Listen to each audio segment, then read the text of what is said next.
Namaskar. Welcome to Prakash on Basics. I'm Prakash Zo. We were talking of sound energy, and I told you that it consists of an elastic medium in which waves are produced, and it is these waves that generate transfer energy from one point to another, and that's the type of sound that we tend to hear. Uh, we as humans not only produce sound but also detect it. Of course, it has to be within our audible range, something that I talked of last time. But then what came first? Production or hearing of sound? The instant you're born, you tend to cry.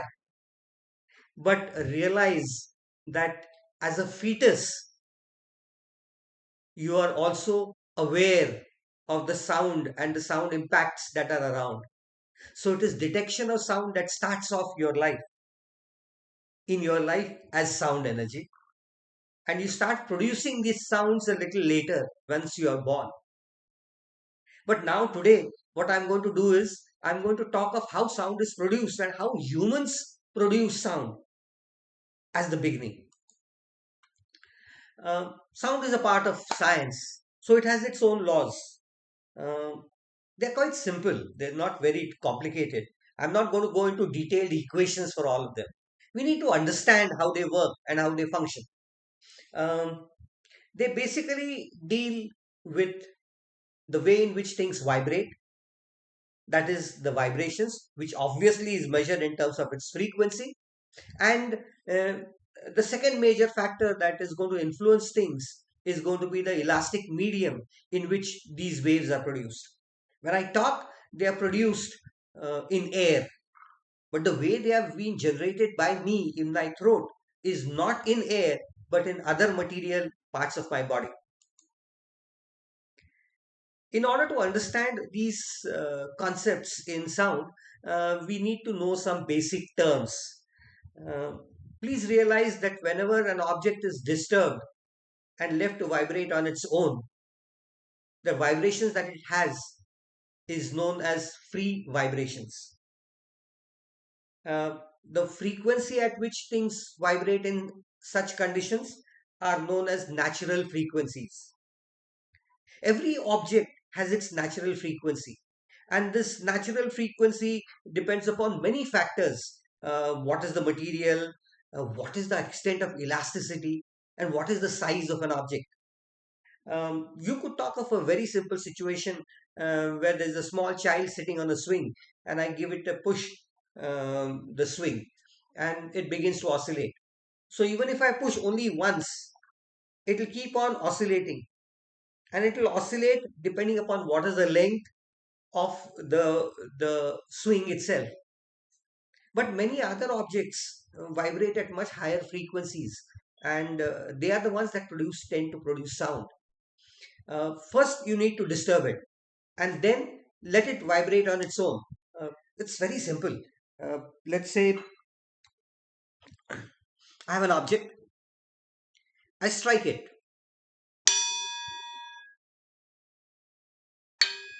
The sound you hear is characteristic of the size of this object, the shape it has, the metal of which it is made. I could use another object, like glass, for example, and this produces a different sound.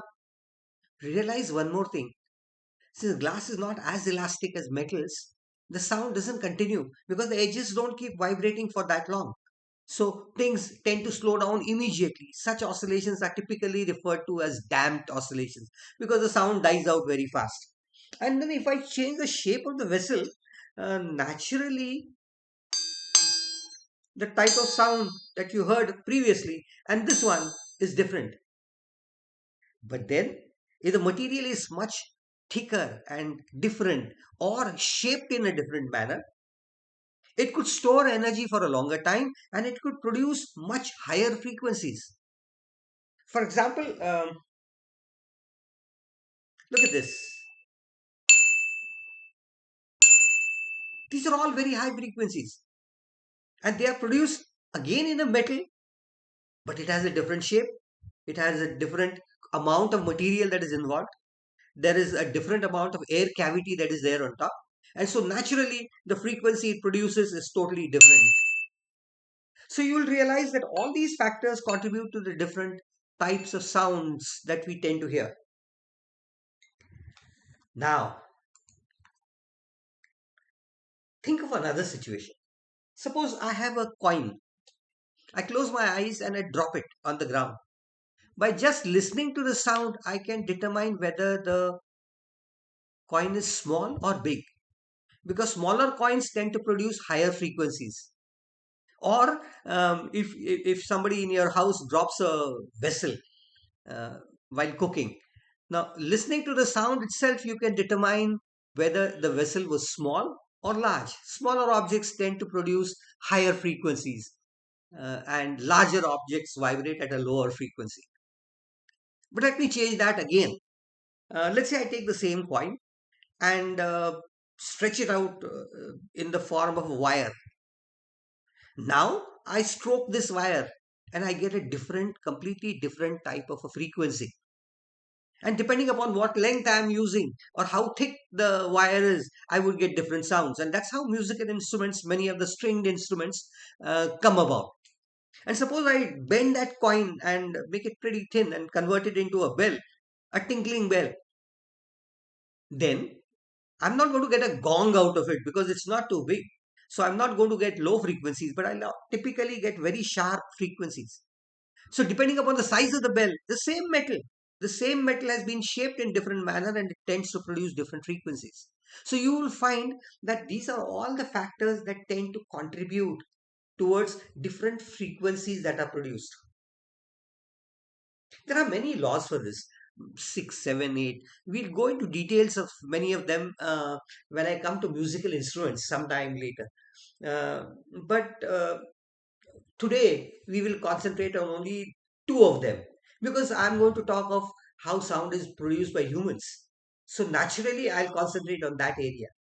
And please realize that these laws were originally defined for fundamental frequencies of stretched strings.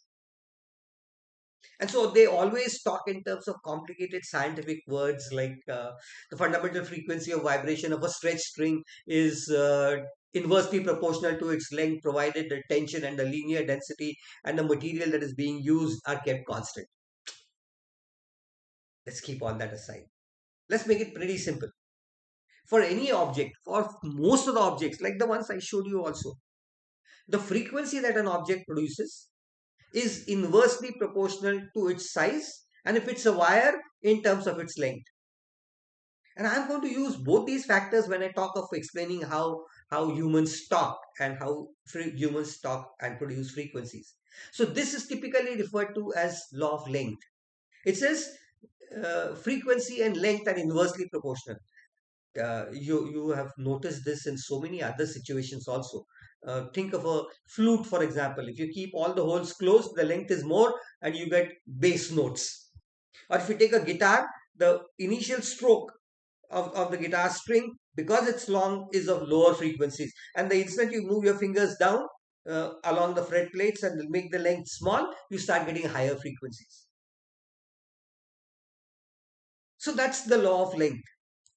And it's also dependent upon the shape pattern also. For example, if you take a drum which has a very large surface area, it's going to produce lower notes or lower frequencies. And if it's a small compact small piece, it's going to produce higher frequencies.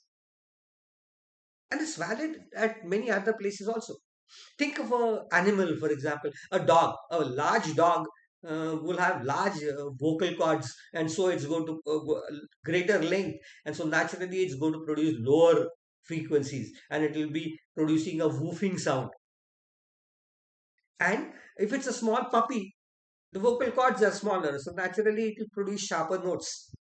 And it's so typical that many of the people who are aware of the audio systems, you have a tweeter and a woofer. And if you look at the size of those microphones, a woofer is a big one. while the tweeter is a small one. And the smaller it is, like a bird whose voice system is pretty small, is going to produce higher frequencies. Mosquitoes, for example, are going to produce very high frequencies, and they are not going to produce the same sound as as a hyena or a still bigger animal like a horse and so forth, or a lion for that matter. So you would realize that length is one of the controlling factors and a major one as far as humans are also concerned. I'll go into more details when I come to musical instruments and so forth. You could typically talk of things like I talked of here. But even, for example, if you take a bottle and start filling, open a tap and start filling water in it, and you close your eyes and if you start listening to the sound, you'll find that in the beginning, when the air column on top is empty, it produces low frequencies. And as the bottle starts getting filled up, it starts producing higher and higher frequencies. So everywhere this law of length associated with frequency, inversely proportional of course, is valid. Now the second law. The second law is associated with the amount of tension that is applied. And the higher the tension, the more is the frequency produced in the system. If I take a wire and just dangle it around, it's not going to produce any sound. But the instant I fix it in the system and start applying tension to it, the more the tension I apply, the higher are the frequencies that it produces. And we as human beings are going to do that through our throat and throat muscles. And I'm coming to that immediately later. So that's how frequency works. Only mathematically, if you would realize that if you the relation is in terms of square roots. So to double the frequency, you will have to apply 4 times the amount of tension. How that's going to affect things is something that I will talk of when I come to musical instruments. Uh, so how do we produce sound? And what do I mean by sound? I talk of words, I talk of natural sounds that we tend to produce, musical notes, talking, shouting, singing, and all that. All that is the part of the sound system that we have and which functions. So, how does it work? Uh, producing sound requires the action of a number of human organs, some directly, some indirectly. The one that's most initial is the diaphragm that we have lower down here. And when the diaphragm moves down, the space on top tends to expand. And so through our nostrils, we tend to draw in air. And that's how our lungs expand and our chest fills up with air. And then there is a windpipe. So it is the diaphragm, the lungs which stores the air and the windpipe. And you force this out. And as it comes out, as the air comes out, it passes through what we often call as the voice box through our throat. And that is technically known as the larynx. So, larynx is the place where the sound comes out of that voice box or into through the windpipe into our mouth and the other areas. Mouth and other areas? What are they? You have the mouth, you have the nose, you have the tongue, you have the lips, you have the jaws, and these all are moving when I'm talking to you. And what they are doing is something completely different. Please realize that when the air is being forced out, it's producing only a particular frequency. But it is all these parts, the nasal cavity and the mouth cavity and the other cavities that are around, are the ones that are giving rise to the different vowels that we tend to produce and the consonants that we tend to produce. All these are then typically known as articulators. And they are the ones that tend to produce the variety of sounds, the words, the alphabets, and so forth. Many of these things. And the science that deals with all this has a typically special name, which most of you all must have heard of it, which is known as phonetics. Phonon is I'll come to that later. Phonon is a sound wave particle that is used for calculations. a little more complex. Let's come to that much later sometime. So the jaws and the other parts are all articulators. So if you hold your tongue, you will realize that you will not be able to speak in the same way. If you hold a nasal cavity, you will find that the cavity inside starts resonating, and then you start getting a different volume. So please realize that the pitch, which is the frequency, is produced in the larynx. Also, the amount of loudness of the sound depends upon how much air I throw out or push across the system, how much of wind energy is being utilized, and that is associated with the larynx. And all the words and all the consonants that we talk of are all associated with our articulators, the tongue, the lips, how much of mouth you keep open, what is the size of the mouth cavity, the nasal cavity, and so forth. The instant any of these changes, the voice quality and everything tends to get modified. The larynx is typically made out of 9 cartilages, 3 independent ones and 3 pairs of cartilages. And to each of them is attached a set of very thin fibers attached at one end and capable of movement at the other side a little bit freely. And these are the ones that are known as vocal cords. It is because of these vocal cords that we are capable to talk, to produce sound. But remember, biologically, um, that's not the function. The most important fact is to prevent any other particle from getting into your throat and into your lung system. So, coughing is the most important function of the throat and of the larynx, throwing out any unwanted particles, and that's what happens. Immediately, the instant you start coughing, that's exactly what is happening. It's trying to throw out whatever is unwanted at that particular point. So that's the basic function. But the human brain has developed along a different line. And so we are capable of producing this beautiful, fascinating world of words and consonants and vowels and so forth, which has resulted into language and an extremely efficient method of communication. But then scientifically, what is all this? Um, Wind is flowing or air is flowing, and air in motion has a certain amount of energy. This particular part of energy is commonly referred to as aerodynamic energy. Planes and all use all this aerodynamics and so forth. So aerodynamic energy through the lungs and because of the diaphragm is converted through the larynx into acoustical energy, and that's the sound associated energy. So airflow through the vocal tract results into production of sound waves and articulation, as we say. And realize that to produce all these sounds, we use both the laws. That's the reason for talking of these 2 laws. And what are those? We've mentioned that. First is to apply certain amount of tension, and the more tension I apply, the higher the frequencies that I will be able to produce. And the less the tension I apply, the lower will be the frequencies that I can produce.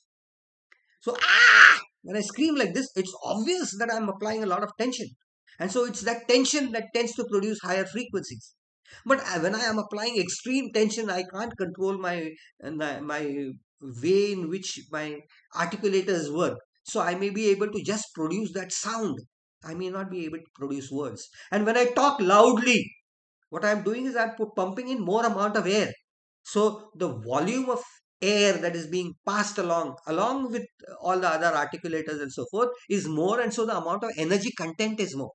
So loudness is associated with how much of energy these waves contain, and the frequency is associated whether we have higher pitch or lower pitch, and the way in which these words are pronounced is associated with our articulators. Please realize that all these factors effectively contribute to the sound that we produce. Roughly from inside up to the nasal cavity and through your mouth is the cavity area. For males, it is around 11 to 17 centimeters. It's like an open-ended or a closed-ended pipe, and each of these pipes produces certain frequencies. The range of frequencies that are quite common for all this area is around 200 to around 1500, 1600 hertz. That's the range of normal sound that we tend to produce under normal conditions. Also realize that we can modify the cavity size. So if you put something in your mouth and try to talk, the amount of words or the nature of words that you produce are going to be totally different. Hold your nose and the sound that you produce is going to be totally different. Totally different. The vowels that I mentioned, A, E, I, O, U, and etc., are associated with the frequency ranges. And consonants are more due to the articulators that we tend to have or utilize. I can talk. So can you. But why can't animals talk like humans? There are a lot of reasons for this. The first and probably the most important reason is the evolution level of humans is far, far higher than that of animals. Animals just don't have the brain power for speech. Our brain has different parts, and cerebrum is the larger part of the brain. It has a particular area known as Broca's area. That is the one that is associated with the nature of speech that we can produce. None of the other animals have this Broca's area, so it is not possible for them to speak.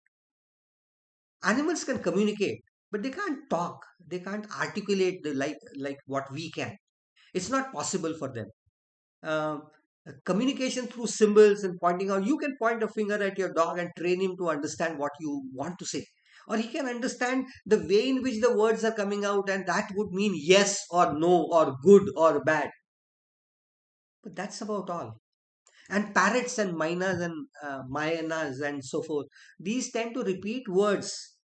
But language is a concept of associating different meanings to different words, and then to different word groups, and to the sequence in which the words are used. And all this logic does not exist in case of animals. So for them, it could be a word that they can associate with something, but it doesn't really make any sense. Putting them together is what really makes it into a language, into a cohesive sense of words. And that's not there in case of animals. So they cannot do that. And then how do men and women differ?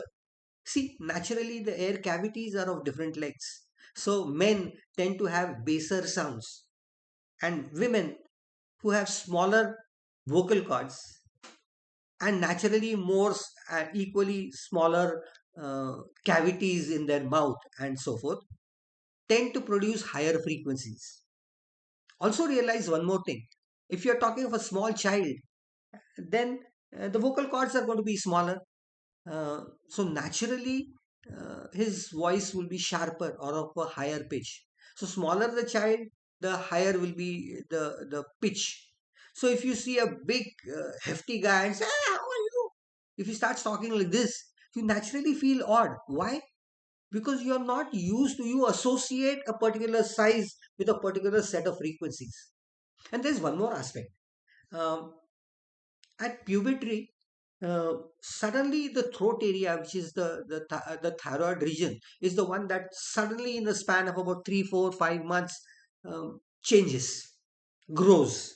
So naturally the vocal cords, their length increases. Please realize that these vocal cords are basically in the range of about 16 17 to 25 millimeters in length. And because of the muscles that are there, you can apply and change their length by around 3 to 4 millimeters. But that's quite a lot as far as percentage is concerned, and that's why you can produce a whole range of frequencies. And your body gets used to applying a certain amount of tension or a certain amount of uh, muscle power to produce a certain amount of sound. But what happens is at puberty, the size of the larynx and therefore the vocal cords and therefore the muscles associated all starts changing in a very short period of time.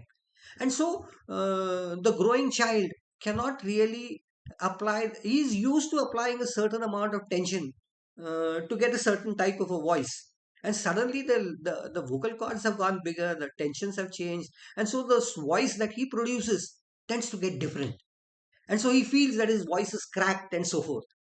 And people in India, for example, say that you shouldn't sing in this band because you are going to spoil your voice and so forth. It's not, no, it's just a biological process that we must keep in mind. Um, but what happens is, since the vocal cords have become bigger, it's quite natural that you can no longer produce those high frequencies that you were producing as a small child. So the voice quality changes, the voice becomes gruff, it becomes bigger and different. And realize that in the process of singing and training yourself to produce different sounds, you have to learn to control these muscles and produce the desired frequencies. That's how things work. Males and females have different lengths of vocal cords, different thicknesses of vocal cords, and so their voices are different. In case of females, obviously the vocal cord lengths are shorter, around 12 and a half to about 17 and a half millimeters. As I said, and that's the reason why the voices are different in the two cases. One more aspect must be kept in mind. My voice is different from yours, and yours is different from everybody else. And there are certain reasons for it. And it is associated with what is known as the quality of sound. And this deals with some more complicated issues as far as sound is concerned. I'm going to go into details of that when I come to how musical notes and other things are produced. But realize that when I'm talking, the natural length of my mouth and cavities, etc., produces, let's say, a frequency of 500 hertz. This is typically the, let me say that that is the frequency that I'm talking at. And that is the natural frequency of this voice size. But that's not the only frequency that is produced. I also tend to produce its multiples, which are known as harmonics. So I'm also simultaneously producing 1000, 1500, 2000, 2500, and so forth. These are all typically referred to as harmonics. And there is one more issue. There's another group of frequency that I also tend to produce, which are not multiples, odd ones in between.